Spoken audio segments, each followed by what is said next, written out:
the geography of Guam is strategic. And for that reason, the deep water port, the large airfields, its location in a very centralized part of the Western Pacific, it will always be in the Chinese Communist Party in Beijing's. It'll be in their eye of envy to try to first neutralize it, and then second, to probably even occupy it if they had their way, a way to do that in the longer term. And I'm not talking in 5, 10, 15 years, but in a longer term.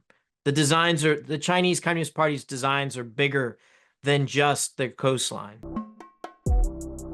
Alpha Day.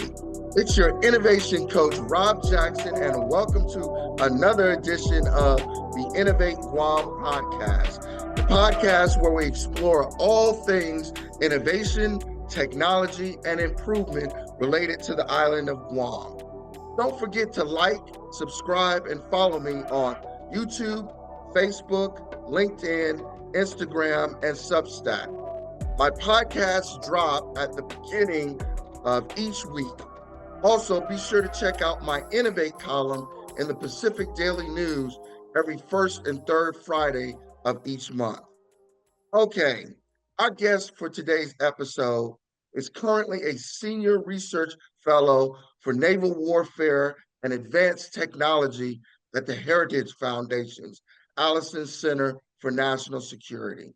He is a retired U.S. Navy captain with a 26-year career that spans nuclear-powered trained submarines, and later being a foreign affairs officer and military diplomat in Asia. He also served on the personal staff of the senior-most Department of Defense leaders. He is a 1994 graduate with honors of the United States Naval Academy with a degree in systems engineering, specifically robotics, and a minor in Japanese. He is a 2004 Homestead Scholar in Tokyo, Japan. He studied at Keio University, Jochi University, and the United Nations University. He has a Master's of Arts degree from Jochi University and a Master of Science degree from the National War College, where he graduated with distinction in 2011 and received several writing and research awards. He is author of 2 timely books on maritime competition with China. The first one, U.S. Naval Power in the 21st Century, a New Strategy for Facing the Chinese and Russian Threat, which was published in 2023, and Naval Power in Action, Seizing the Initiative in the New Cold War with China, which was published in 2025. He is a frequent commentator and witness on naval readiness, shipbuilding capacity, and Indo-Pacific strategy. He has briefed Congress and appears across many different broadcasts and podcasts. We are very, very happy and honored to have him here with us today. Ladies and gentlemen, I give to you Mr. Brent D. Sadler. Brent, welcome to the podcast. Half of the day. Thank you very much. Outstanding. So we're excited to have you. We start off here, the podcast, usually with some icebreaker questions to kind of get a sense of where your head is at in terms of innovation. So with that, we'll start off with those. So what's your definition of innovation, and what does innovation mean to you? Yeah, there's actually a couple of parts of it to my mind. The one that probably most people think about is like the nifty new thing, like innovate and push in technology. But there's another side that, as a submariner and growing up, having to make do, there's another aspect of innovation. It's how do you take what you have and apply it or put together the skills and the technologies in some creative new approaches. And you can innovate without creating new types of things, but just bringing them together. So in my mind, it's both of those things. Outstanding. So what is your favorite naval or maritime Mm. innovation or piece of technology? Well, I think the most remarkable one historically has been nuclear power for nuclear Mm, submarines. I'm very familiar with that, having done that for 26 years. But one thing that I think that applies most for the islands, Guam most notably, and it's a very simple naval and shipbuilding innovation, floating dry docks.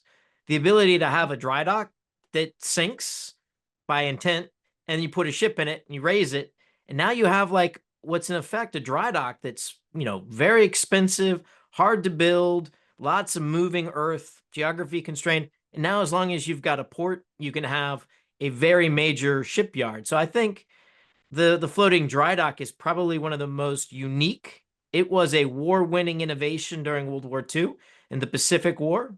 Something my grandfather spent a lot of time on these types of platforms in Ulysses. So not new, but where we can innovate with this technology, quite frankly, there's a lot of ways to innovate for modern uses in nuclear submarines, for even construction and sustaining unmanned vessels. Lots of utility there. So that's probably my favorite.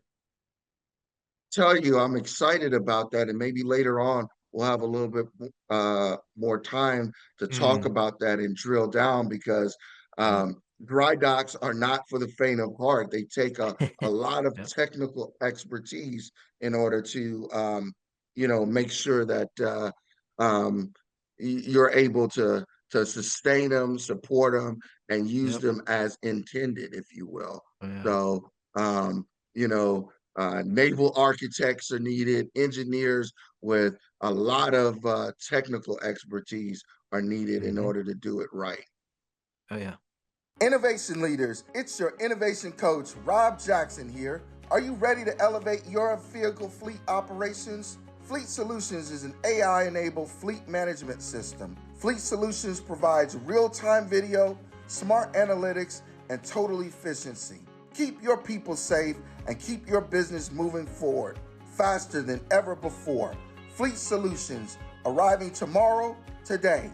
Visit thefleetsolutions.net or call 671-988-9748 to schedule your personalized demo and revolutionize your fleet operations today. All right. So looking back on your journey, what motivated you to pursue a career in the United States Navy and in national security? And broader than that, your Yeah. career in the United States Navy is really untraditional. How Oh, did yeah. you get on the path to becoming a strategist, a diplomat, and somebody who, is steeped in statecraft, if you will? Yeah. Yeah, I mean it's echoed in both books, and I try to pay homage to my family, to include my stepmother's family, the Pitos, that are still there in Guam. So I have some roots back there to Guam that I try to pay homage to. So it's no surprise that folks like my grandfather, who served in the Navy, was a naval architect, helped, I guess, repair ships that were been damaged in combat, a father that had served. So it was almost inevitable. But my childhood experiences growing up in the 80s, at a time when the Cold War was not so cold, it was actually pretty warm, but also at a time when things were changing. You saw people power in Manila, where Marcos was deposed in a peaceful revolution, people power. That echoed Yeah. into Tiananmen Square, which I had friends that were there on vacation and got stuck there, and they missed our high school graduation in the Tiananmen Square massacre. And of course, the Berlin Wall that came down by the power of people. So in my mind, all of those things that I witnessed and kind of saw, being a child of the Pacific, it kind of led me to come back to a place that I think is very important. It's really, quite frankly, now that how things happen in the Western Pacific will determine if the world goes back into a major conflict of war. You could see it back then, and that's been my life's mission, is try to make sure that we don't find ourselves in that war. And I don't want to exaggerate, but when I was a high school student, I had my first exposure in mainland China, 1985. I was living in Mm, Guam at the time. Father took me to Hong Kong. We went into crossing new territories into southern China. And it was a very surreal experience. But there was a moment where a guy maybe in his 20s, when I was only like in 15 years old, came up to me very fearful of being spotted by the secret police and shook my hand and said, "America, I love America." And that always stuck in my mind as to the nature of communist regimes and the danger that we have. But we also have to know how to deal with our friends in the region much better than we had in the past. And this is why I eventually found myself in Japan for my master's degree, amongst other things. So, um, committed to this mission. It kind of, you can read it in my books, you can see it in my writing. But I think the Pacific, and I think Guam is at that strategic hub, a hub that it always has been, but even more important today as to making sure that we get it right in the wider Asia Pacific, and certainly avoid things going sideways. And I think unfortunately it's going to be the Chinese Communist Party's decision if we have war this decade or not. Yes, yes. Great answer. And I tell you, I feel like I've been neglectful, if you will, because I didn't highlight your roots to Guam in your introduction. So, can you talk a little bit more about your roots here to Guam? Excuse me. Oh yeah. So I have an uncle who is still there, Mark Pito. So if he hears this, sees this, reads about it, Hafa de Mark, I talk to from time to time. I try to stay grounded because it's hard to get news in DC from the islands. So I have a big thanks that I owe to my friends and my roots in the island. But I was there 84 to late 86, almost 87.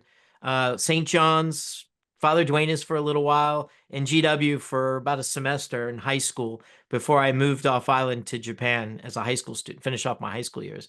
But as a naval officer and as a submarine naval officer, particularly, Guam is near and dear to all of our hearts. It's important historically, but we always end up stopping in Guam towards the tail end of a deployment. It was good for me to see family, but you have a lot of also operational experience on the island as well.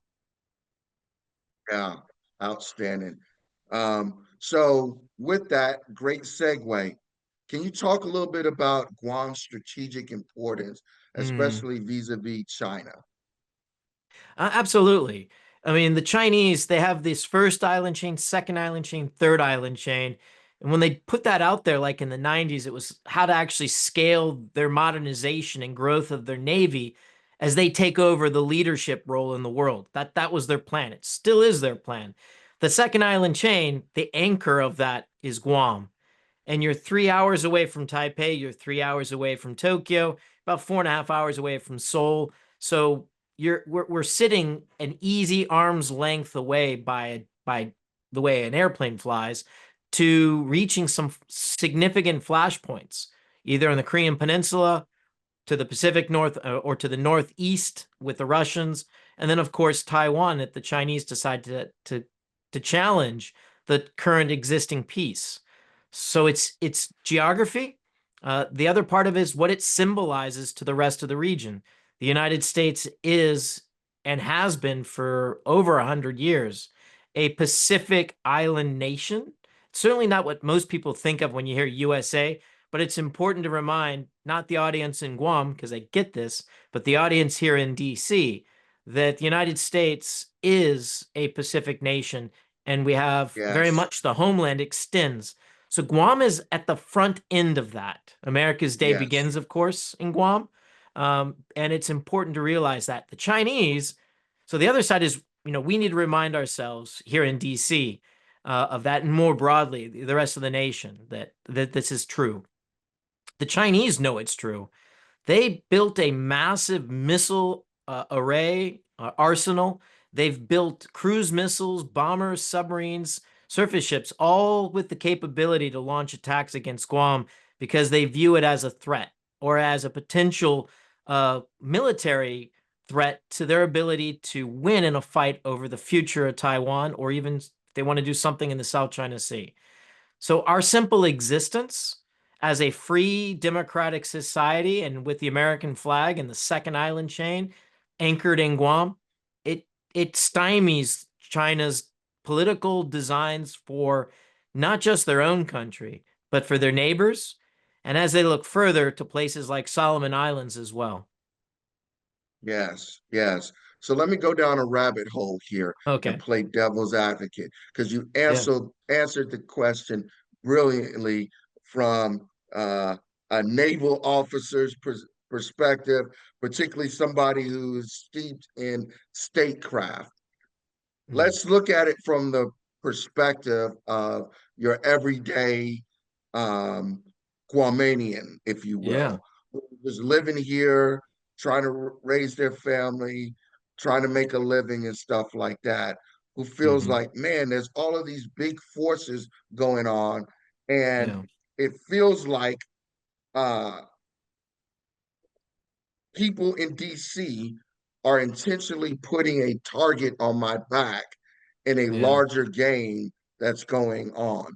What would you say Yeah. to that everyday Guamanian who feels like they're Yeah. caught up in the tumult of two great powers, and because of the decisions of their federal government way back in uh, Washington D.C., Mhm. they're intentionally having a target painted on their back. Yeah, I think it really wouldn't matter one way or the other what DC does. China, in its designs, would eventually target Guam for its influence, its economic coercion, political intrigues, as well as military threats. I mean, look at how it's treated its neighbors that are close. So it's just a matter of time. It's not a Yes. question of the United States inviting this onto its partners and its territories in the Pacific, in this case, Guam. So for Guam's part, and I spent a lot of time in Hawaii. I have family now in Hawaii as well, and I can remember at the Asian economic crisis in the late 90s, early 2000s, as Guam was trying to find a balance. They were losing money from tourism. Now, tourism is an important source of income, but you can't run an economy just on tourism, not an island like Correct. Guam. It aspires for far more than that. And so you have a military presence that's extremely important for the nation's defense and regional peace. That also is a source of investment, economic activity, but also for technical competencies. You need engineers. Better to have folks coming from like UOG or from the island that are doing the maintenance, the work on ships at a high level of technical competencies. You don't get that in tourism, but you do get that when you're trying to keep jets, fighter aircraft, warships at sea, and perhaps even commercial ships. Because if you can service and work on a naval warship, you can also work on a commercial container ship or car carrying vessel, which I used to see a lot when I was there in the 80s as well. So working up that value chain is important. Diversifying your economy is critical. Guam is well placed to do that. And so, what I saw in the late 90s in the Asian economic crisis was a welcoming back to the island by the governor's office at the time from what I had seen a few years before of like, can we like have less military presence because we want to build Right. more hotels, we want more tourists. And you see that again today with like the visa waivers that is kind of a debate that goes on and off. We want to invite more Chinese tourists. I would say let's bring more Korean and Japanese and maybe Taiwanese more than trying to cater to a mainland Chinese tourism. But it's a part of the economy, but don't bank everything on one market. It's tourism needs to Right. be balanced against the engineering, the technical competencies in the defense, and also perhaps in the shipping and ship repair business that Guam is very well placed to take advantage of. Okay. What can we do to better message that to the average everyday citizen on Yeah. Guam who might not be steeped in the statecraft and all of the Yeah. deterrence strategy and stuff like that? How do we message to that person that we're not here because we're trying to do something Yeah. offensively against China or adversaries in the region? We're here really Mm. for defense, and it's not just defense, but it's defense of the homeland. Yeah. Well, I know firsthand the folks in Guam and the Northern Marianas are very patriotic Americans, and I relayed that time and time again to Congress members here in D.C. Some of the highest enlistment, retention, recruitment are from American Pacific Islanders. Guam, one of the top of the list. So without a doubt. So folks like me, my job is to make sure that message and those numbers are echoed back here. But on the island, the message needs to also be put forward clearly by the senior uniformed officers there at Big Navy, but also from business. Those that are trying to support the defense industrial base that's there on the island to sustain Anderson as well as Big Navy need to be engaging the high schools, quite frankly. Need to get out to JFK and GW and also some of the private schools. And of course, UOG, to trying to find ways to recruit and to bring folks in to provide key services there on the island. But quite Yes. frankly, the need's bigger than Guam. There's a need bigger than Guam on this. So Guam can also become an economic hub for that, an economic hub that stretches down to Palau and all the way up to Saipan. Yes, yes, great vision. So, from your vantage point, what are kind of the top three reasons Guam is indispensable to any deterrence Yeah. strategy in the Western Pacific? Yeah, one is that geography, like I mentioned earlier. The second is what's already there on Guam. You've got a very robust Air Force presence and Marine air presence, missile defense. I mean, this is something I'm very intimately involved in. The 2013 decision to put THAAD battery, which is still there in Guam. We need to do better on the island defense, but it is defended, not adequately by my measure, and hopefully we'll fix that in the next few years. And then there's the port. I mean, that's a deep water port and very familiar with it, with a lot of capacity for ships to come in to anchor also, but also to come along pier side and to do maintenance, to do repair, and also sustainment to continue operating. And certainly another possibility is the types of weapons that we employ and the Chinese employ. If you are operating out in the Philippine Sea, that makes it very complicated for the Chinese to target all of the potential offensive platforms, shooting like strike cruise missiles, like Tomahawks and things like that. So if they know that Guam is there and supporting a flotilla of ships and aircraft operating from its airfields, that's also a deterrent. And if they know they can't shut it down, it makes it less likely they'll attack in the first place. And so getting that balance right is important. And I think the defense of Guam is one of the things that we should see much more emphasis. So telling your representative that's here in Congress to make more noise on this, that's Yes, something that should be happening. And folks like me are yes, trying to pull that voice out and then amplify it as much as we can here in DC. yes, yes. Um, so you wrote something called a Pacific Charter, and that in that Mm, Pacific Charter commentary, you called for a revitalization framework among allies and partners. yeah. What would a Guam clause of the Pacific Charter look like? Yeah, it's got to be bigger than Guam, but it needs to be focused on the islands, and it needs to be focused in on the folk. Micronesia, Oh, yeah. Yeah, bigger than Micronesia, Micronesia. Micronesia, Melanesia, Polynesia, all the big Oh, regions. so bigger than just Oh, Micronesia as well. bigger so all of the Pacific Islands, but I would not include the Philippines, Japan, Indonesia into that, but Papua New Guinea, Solomon Islands, even though it's problematic, of course, the compacts like Republic of Palau, the Federated States of Micronesia, Vanuatu, all the way down to French Polynesia. So there is, I think, a focus, a case to be made for the Pacific Islands. It needs to be a charter that it's inspired by the Atlantic Charter, which in my simple kind of history analysis of the history was signed a couple of months before Pearl Harbor in 1941 between the UK and the United States. And it was really, what would we be fighting for against the Nazis and against Imperial Japan? That's not what this Pacific Charter would be, nor would it work, because we're not in a situation of like, what are we fighting for? But it's more about what are we living for as Pacific Islanders?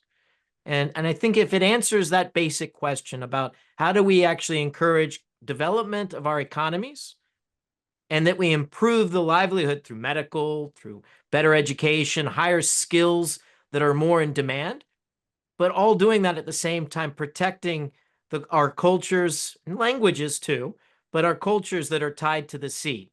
So protecting against illegal fishing, seabed, protecting our seabed resources, so that the islanders get to decide on that. And I think that's what this charter needs to kind of uh, bring together and have kind of a galvanizing kind of effect. It should also, by doing that, I think it means a respect for human rights, religious freedoms, of course, also in that. And these are things that communist regimes, certainly the one in Beijing, find very problematic and antithetical, and I think resonate with many Pacific Islanders that that's what's worth living for.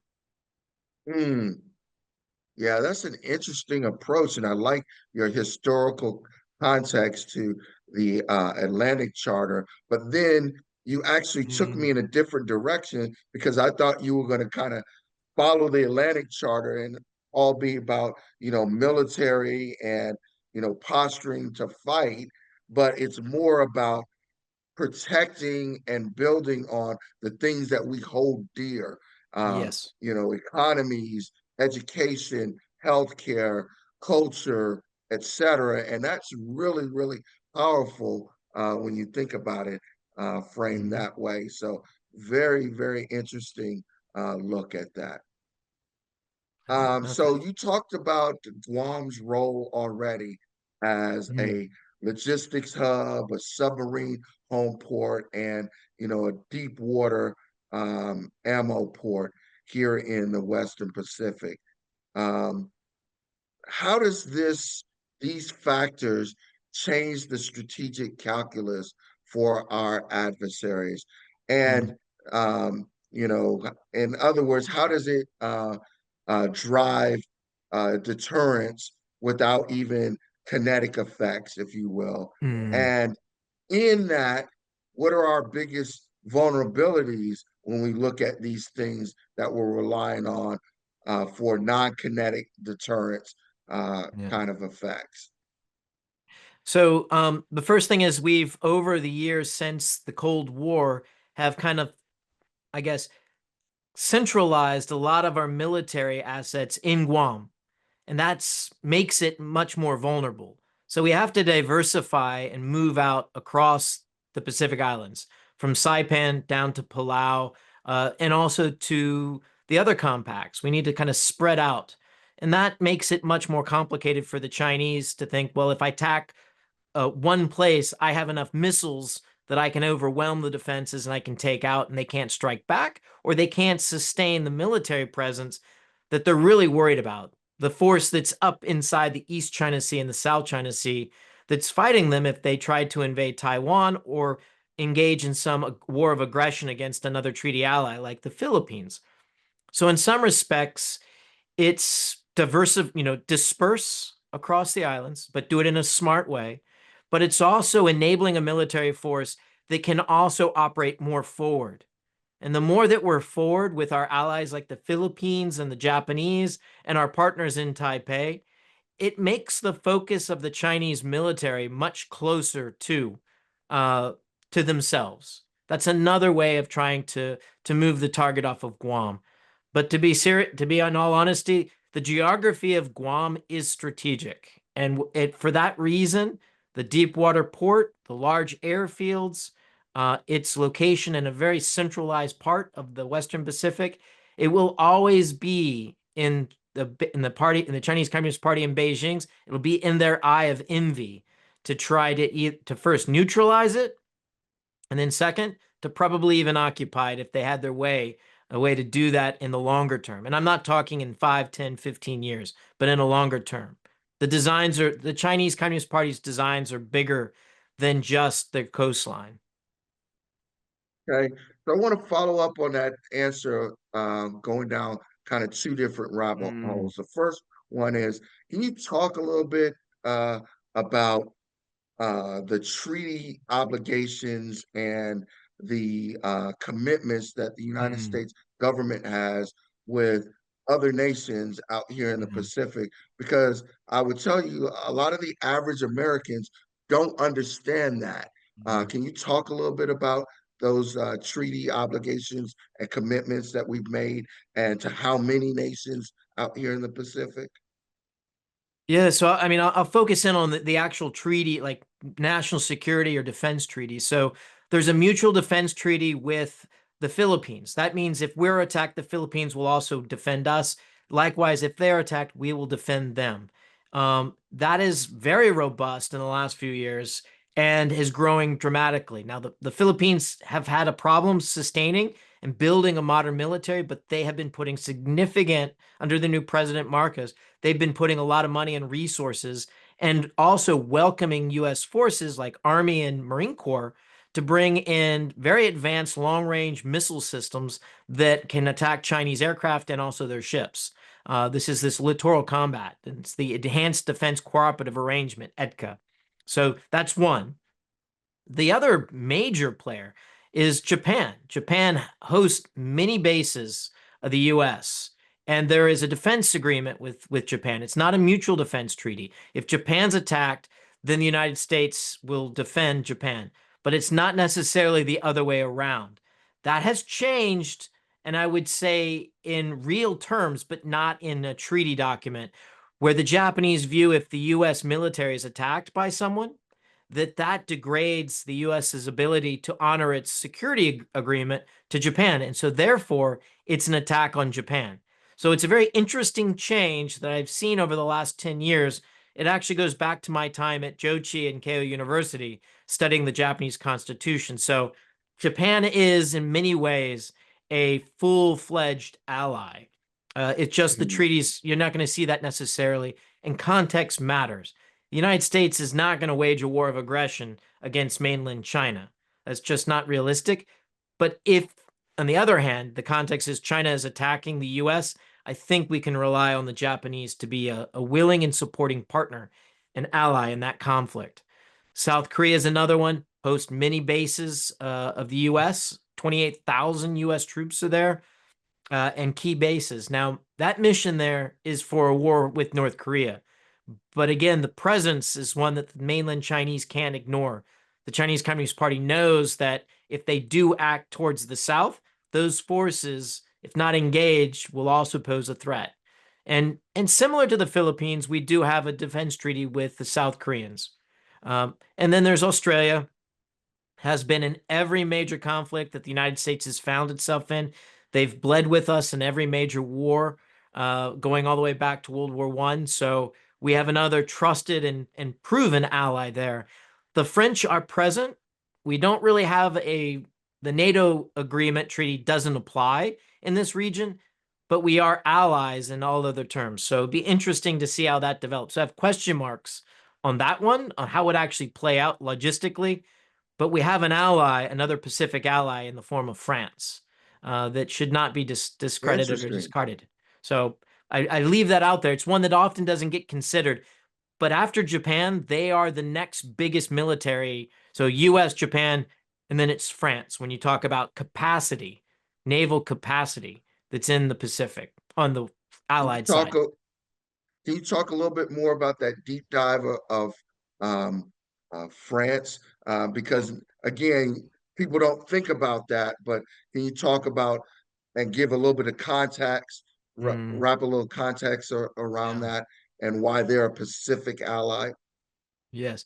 Well, so we are bound through the NATO treaty, which is a North Atlantic. So geographically doesn't really apply. It doesn't apply in the South and Central Pacific, where the French possessions are that we would share or we would think could also come under attack in a major war with China. So the French have possessions in the French Polynesia as well as Caledonia. Caledonia has a problematic a colonial history with France that's still being sorted out. But set that aside, they have a fairly sizable number of troops, several thousand, but shared between Polynesia as well as Caledonia. They also have a naval force. There's an always present one, usually pretty small as far as like vessels, but they do routinely on an annual basis deploy exercise Southern Cross. They also deploy carrier strike groups, their aircraft carrier, and amphibious forces out into the region frequently, and even nuclear submarines. And so that frequency and those assets and the familiarity that they have with the United States military operating in the Pacific is important, significant. The other thing that's I think worth noting is the French are also part of the Pacific Quad, and this goes back. It's a partnership between Australia, New Zealand, the United States, and France, mostly to enable a disaster response is to crisis in the South and Central Pacific. This happened when the volcano erupted in Tonga, not a few years back. This was the mechanism that was exercised to get aid into Tonga shortly afterwards and support it. It didn't go perfectly because we don't exercise like we should together in this regard. But the other reason the French don't get thought of too much is that they tend to operate in the southern hemisphere. That's where their possessions are. And they tend to focus in on their issues in New Caledonia, which we don't necessarily see eye to eye with politically. And then French Polynesia, which is in the South Pacific, again, pretty far away from most of the geopolitical action that gets the capital's attention, say in Tokyo as well as in DC and even Canberra. But I think that's changing. Chinese distant fishing fleets come to mind as driving a common interest, one that's at national level concern. Hmm. Outstanding. So I said I was going to go down two Mm, rabbit hole. I'm yeah, going to use the second one as a save round because I want to jump into kind of my next question. And yeah. that's kind of, looking at Beijing. If Beijing continues this gray zone type pressure, Mm, things short of war, what should Guam public and private sector watch for as leading indicators? I'm talking about stuff yeah. like maritime activities, cyber activities, in particular, supply chain, etc. What are those markings of escalation? And then I want to come back to talking on a deep dive on cyber. Yeah. So back in again, I'm a nuke, so I'm gonna tell you how to make the watch and telling you the time. So I apologize a little bit up front. But this is an important one, and I've spent years convincing and explaining and providing the data and the proof. Um, so back in 2010, 2011, I did an analysis looking at, and one of my background specialties in China is China Chinese, and to lay out what is their plan, what is their goal. And from the military perspective, it looked in 2010 11 they were making preparations for a military conflict sometime in early 2020s. Well, we're kind of in that early 2020s. A few years later, Xi Jinping came in. We thought that they'd be more favorable, but it was also at the same time under President Obama that, and again, I was deeply involved in this, the rebalance to the Asia Pacific didn't live up to all the expectations, but we achieved a lot more than people give credit. And it caused a recalculation in Beijing. So leadership matters in Beijing. Who's running the party? We know we got an aggressive and a very driven Xi Jinping who's unified the Communist Party behind his leadership, but also aggressive. So the year 2027 is very real. The Chinese Xi Jinping has numerous times stated, and their budgets, their 5-year plan, their budgets are aligned to accelerate delivering military capabilities such that they would be able to prevail in a war over the fate of Taiwan by 2027.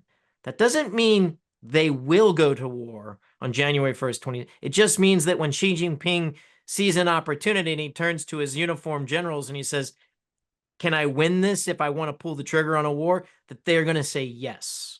He doesn't want the military to be the reason for saying no. And so 2027 is a consensus now, bipartisan, quite frankly, because you saw it with Admiral Davidson in 2021 in his hearing in Congress. But you've had 3 different administrations that all concur on this, from the directors of CIA with very exquisite intelligence or insights on this to military. 3 now commanders of Indo-PACOM out in Hawaii that would run this war, as well as NSC senior leaders in the White House. So the 2027 timeframe is very real.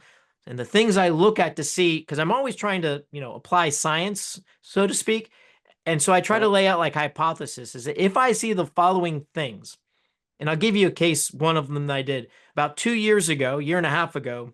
Um, I was asked a similar question. I said, why is 20, how will we know we're on the path of 2027 being it? And I said, well, the biggest issue in Chinese military planners is you can count missiles and you can count fighter aircraft and planes and bases. That's the military balance piece. They got that one pretty much. They know that one. There's not a lot of uncertainty. And quite frankly, they've been spending for 20 years at a breakneck pace. So they've got the military balance. That's not what's holding them back. Since 2013-14, the economic part is like, hey, the uncertainty about the ability to sustain a war against the West. Can we survive economic sanctions? Can we assure that we can get energy like petroleum for our jets, jet fuel and diesel fuel for our warships?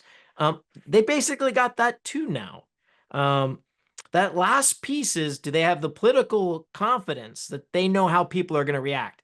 This is a huge question mark. And so 2 years ago, and a year and a half, I said, the Chinese are going to start testing us. They're going to test us in blood. There'll be a crisis or an incident where someone is killed, an aircraft is shot down, or two ships run into each other. And they're going to see how the allies and how the United States leadership responds. Early August, we saw that actually.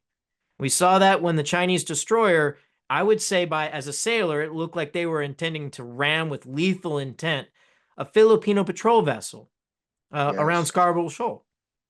They missed and they hit their own Coast Guard cutter. And by all accounts, several of their Coast Guards, they killed several of their own. So they had lethal intent. It didn't go as planned, but that tells me that the Chinese Communist Party is willing to take political risk to try to figure out and refine down that last term of this equation of, can we control or predict with enough assurance how the United States and its allies are going to respond when we go to war over the fate of Taiwan. They got a little bit of detail on it. I don't think they really refined that unknown enough. So I think in the next few months, if this theory holds true, we're going to see more of these. And in the last few days, I've already started to see the Chinese military presence around Taiwan kick up again. It was low for the last month or two because I think they were trying to set a positive context for trade negotiations that are now pushed out to November. And I think the world events are leading them to see that's not going to be beneficial. So we're seeing the military activities pick up again. So watch the South China Sea, watch how they behave with our allies and partners and also with U.S. forces. I think they are looking to get a little bit of blood to probe to see how we respond. It's not go time that they're after, but they want to figure out how much gumption we've got. To use a Soviet term from Stalin's era, they're probing with the bayonet. Yep. Yep. Good answer. Okay. All right. Let's move on to shipbuilding. What's your assessment of the current state of U.S. shipbuilding and shipyards? Yeah, so the technical assessment is that we suck, in the simplest Mm, terms. And everywhere that I look, and I'm trying to find firm foundations, I continue to like a old house that you're trying to refurbish and trying to figure out where you start or where you want to end or how big of a problem. I haven't run into much good news. The only good news in the last year is that the president, that Congress, both Democrats and Republicans, are all in unanimous support that we need to fix our maritime industrial base, shipping, but also importantly, shipbuilding, which includes naval shipbuilding. So that's the gold, that's the golden lining on all this stuff. But we don't have the naval architects. These are the folks that design, but also manage day to day, like when things don't go quite right in the shipyard, either for repair of ships or building them. So we don't have enough, we're not producing enough naval architects out of our colleges. I think you get like maybe a dozen American citizens out of a handful of colleges that are naval architects, and you maybe only get two or three at the graduate degree level. That's horrible. And we have to turn that around. We're going to have to rely on our partners and allies with that expertise for the immediate future to fix that as we try to grow and incentivize more young Americans to get into this business. And it's quite frankly, it's lucrative and it's really interesting. place to go now because you've got unmanned systems that are going out to Mhm. sea and doing all kinds of missions and tasks. So if you're a young person, you're looking at where the next cool thing is, and it's not a flash in the pan. This is going to be with us for a while. And again, my background in robotics, it's heartening to finally see. There's some interesting, innovative, leading edge technological things that are coming, even in the mundane parts of how do you manage a shipyard that can be really kind of cool. And I think would be energizing to folks to get into this. And even for us old timers, I think it's also, I think, inspiring to get back into business, to see that there might be some creative new ways of doing the old business of ship repair and shipbuilding at the same time. So I'm excited Yeah, about it, but it tends to be a very traditionalist. It tends to be a very resistant to change industrial sector. So we have to kind of shake those shackles. And I've been actively trying to find a Elon Musk of shipbuilding. I'm still looking. And maybe it's someone who's not in shipbuilding, but just needs to get excited enough. So we'll see. yeah, yeah. So what do the numbers look like in terms of, you talked about we suck, we're behind. What do the Oh God. numbers look Yeah. like between us Yeah. and the rest of the world? Because obviously China has taken a big market share. We know a lot of work is being Mm. done in South Korea and stuff. What does it look like by the numbers? Yeah, so none of our shipyards today commercial shipyards can build an ultra large or post Panamax container ship. None of our yards can build an economically viable LNG carrier, which is the energy of choice, clean energy of choice, and the one of the sectors of the largest growth in demand. So we can't produce those ships because the yards are too small. They don't have the pier space, the graving docks to do it. Um, so we don't have the capacity to build the types of ships that would be economically viable.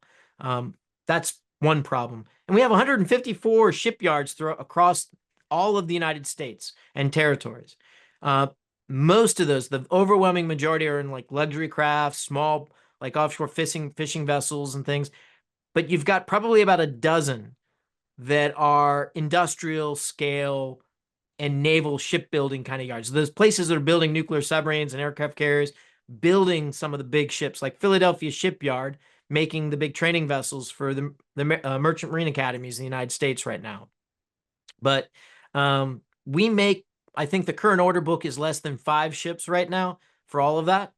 That doesn't include the naval ships that are under contract. But you've got maybe 5 commercial orders. I think it might be even less than that because my numbers from last year, and it ain't going up.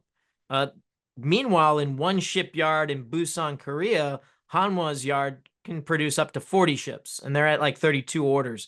Was there back in May. China is like 250 times the scale of that. So China has a massive shipbuilding capacity. In a war, that means they can put ships back out to sea faster than we can sink them, perhaps. It also means they can repair them faster than we can damage them. So that's a danger, but not an insurmountable one. I have to stress this is not insurmountable, but we're pretty Yes. far behind. I mentioned about the naval architects. I don't buy into the notion that we don't have enough workers. There's a lot of Americans that, with the right pay, that already have the skills, welding and doing wiring and doing pipe fitting, that are doing construction work. They very easily could transition into shipbuilding, given the right inducements and the right jobs. So we have the labor. It's just a matter of attracting it and giving the orders so that there's business for them to be engaged in. So that's that. I hope that answered the question. Yeah, given those industrial shortfalls, what are the risks and opportunities for Guam? Mm. As we look at Guam as a sustainment node. What does this mean for Guam?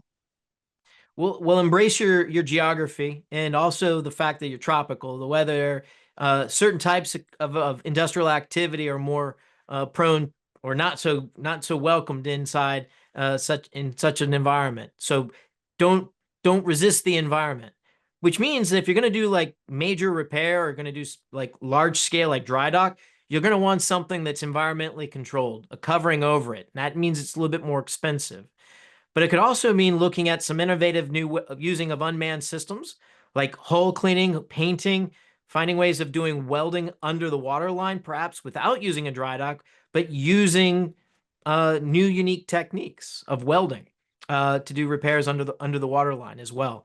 So there should be interesting ways to do that, and Guam is a case study for employing that, given the limitations, given kind of the niche that Guam could fill. On repair and sustainment, I'm a big proponent of growing the ship repair facilities again in Guam, and that it should also have a commercial also arm of it as well in Apra Harbor. So that I think is important. And one of the ways that you do that is you have to attract the cargo. In my day in the 80s, car carriers would stop in Apra Harbor before it would continue on. I think that business model no longer exists. So we have to find a new way of incentivizing and figuring out how to get cargo, perhaps as a transshipment hub. And when you do that, now you're attracting the ships. And when you attract the ships, you attract their maintenance and sustainment, and perhaps even some of their crews. So you have to look at it from how do you actually attract the cargo, probably as a transshipment hub to all of the other Pacific islands. Again, embrace the fact that Guam is a hub in the Pacific, not only for the Right, military, but also for commerce. right, right. So if you could greenlight 3 near-term actions to put Guam on a credible path to Mm. sustain ship repair by 2027, what would Mm. those be? First, I would I trying to engage with the education systems there and get more folks interested in becoming skilled laborers in the shipyards with the skills needed, and even maybe some getting into naval architects and coming back to the island to set up shop and to provide the services for maintenance. Labor demands have always been an issue whenever I've talked to anyone from Guam. So filling that and actually having, if you can, even excess capacity, and then going to some of the other islands in the Pacific as well, say like a flyaway team.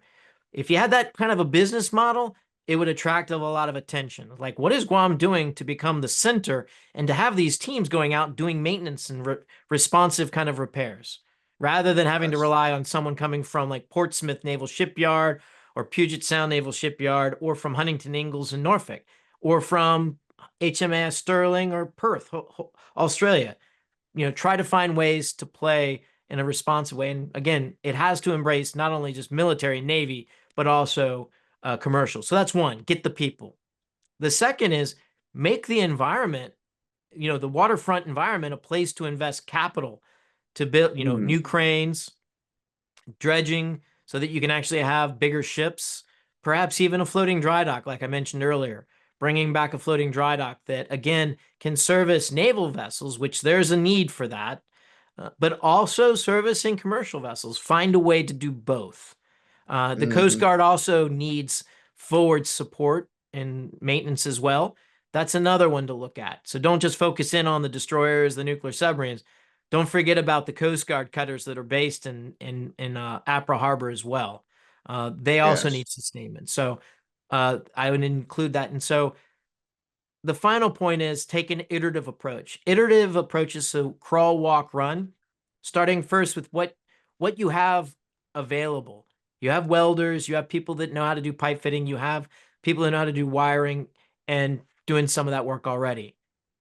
Come together, find a way to apply it, say first on light repairs, Coast Guard cutters, easy to do to start with, and then augmenting the Navy as they need, and then grow it, and then find out what's needed in Palau, what's needed in some of the other islands that might need support, and say, okay, well, we have a bunch of diesel maintainers in Guam, we'll fly them out too, boom, wherever needed, say Chuk Lagoon, and yeah, support there. Um, and then grow it out again, become that hub. I hope that's helpful. But it's an great. important point to make. Yeah, great information. So before we go, what do you want to make sure that our audience really gets as a takeaway about Guam's role in the Indo-Pacific theater or in providing Navy logistics and sustainment Mm. capabilities? Well, the first thing is don't repeat the lessons of the past. Embrace the military presence, balance it with other economics. So diversify your economy and work up the skill the ladder so that you've got some very skilled like welders and shipyard workers, but in very highly skilled areas. but don't view the military as an adversary. Embrace them as part of the island's family, and find a way to develop that together. And be cautious of the Chinese influence. I can't say that enough. Mm. And remember, always make noise to your representative, and so that they are empowered when they're in DC to knock on doors and to ring up the media and get the voice heard. That's the other thing. So the folks in Guam can definitely agitate and try to get their voices heard more often in DC. And the same goes for our brothers and sisters in the Northern Marianas as well. Yeah, yeah. Brent, you did not disappoint. I knew this was going to be a great discussion. I'd like to keep you here all day talking because you are a wealth of information, but I want to be respectful for your of your time. Thank you for your great insights. This was a great conversation, and I know I'm going to need to have you come back as Yeah. we go down different rabbit holes. Thank you so much for doing this. And thank you for being a guest on the Innovate Guam podcast.